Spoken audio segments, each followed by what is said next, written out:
It was a typical neighborhood party where people gathered in pre-organized groups. One group talked soccer, another group garden. Soccer mom sat in the living room and DIY enthusiasts sat in the dining room. Since I work shift, I arrived a little after midnight and had a lot of catching up to do. Luckily, I lived in the neighborhood, so I didn't have to worry about drinking and driving. I was making myself a drink in the kitchen when Lee walked in to get more ice.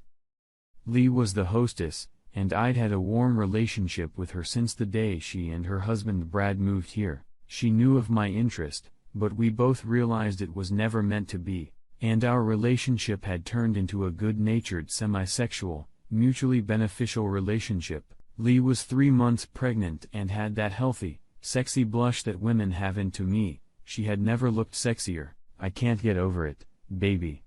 3 months pregnant and still the sexiest woman in town. You look good enough to be eaten. Lee brightened as she looked at me. Thank you, kind sir. All compliments are gratefully received. The doorbell rang, snapping me out of a restless sleep. I glanced at the bedside clock and wondered who could have gotten me out of bed at 9 a.m. on a Sunday morning. I grabbed my robe and walked to the door. I looked out the peephole and saw Lee standing there. I opened the door, invited her in, and only then did I notice how strangely she was dressed, high heels and a raincoat.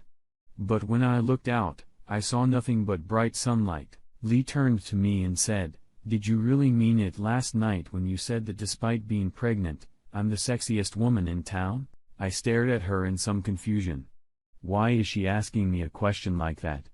Coming to my senses, I said, "Absolutely. All you have to do is give me a chance, and I'll prove it." Now any other time I would have said something like that. She would have just laughed and called me a big flirt, but this time she surprised the hell out of me. She unzipped her cloak, let it fall to the floor and appeared naked in front of me.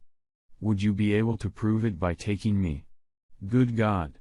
I wished I could someday. I picked her up in my arms and carried her to my bedroom where we spent the next 3 hours doing our best to pleasure each other. She was a tigress in bed, and every time I felt like I'd given everything I had, she managed to get me back on my feet again. We only stopped when it was time for Brad to come home after his golf game. The story Lee told me was that as soon as they were found out she was pregnant, Brad stopped having sex with her, even though the doctor told them it would be okay for the rest of the pregnancy. Brad wouldn't touch her for fear of harming the baby.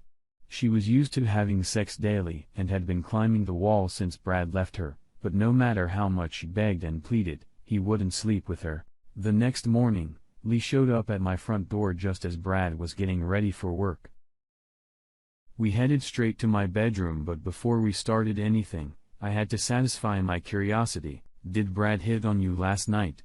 She smiled. Yes. He did. In fact, he did it 10 minutes after he got home from his golf game. For the next few months, Lee and I fucked every chance we got. Monday through Friday, she was at my house as soon as Brad left for work. On Saturdays, she would call me if she needed to leave the house to go somewhere, and I would meet her. On Sunday, Brad would play golf and Lee and I would work on our own holes. Eventually, however, Lee went too far and we had to stop. She finally decided to give birth to a little girl, and I began counting the days until the doctor would allow her to resume sex. But a cruel disappointment awaited me. A few weeks after the baby was born, Lee came to my house for a cup of coffee.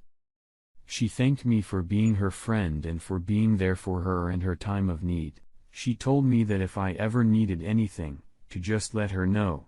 I told her that what I needed most was for her to get permission from her doctor so we could resume our sex life. Lee looked at me strangely and said, "We can't start over. Once the doctor says it's okay, Brad will take care of my needs." And so it was. Soon, she and Brad went back to their daily routine, and I was left with a longing that could not be quenched. I stopped going to neighborhood parties where I might see her and generally did everything I could to avoid her. One morning she knocked on my door and invited me to have coffee with her. She bluntly asked me why I was acting like a stranger. I snickered and guffawed before I couldn't stand it and told her the truth. I just couldn't be around her after what we had together, knowing it would never happen again. I thought we were friends. She said, no Lee, we were much more than friends, and that's something I can't forget. The next 6 months flew by. I had a few girlfriends, but none of them could hold my attention for long. Sometimes I'd see Lee in her backyard and feel unbearably homesick. Then one morning, the doorbell rang. I opened the door and saw Lee standing there.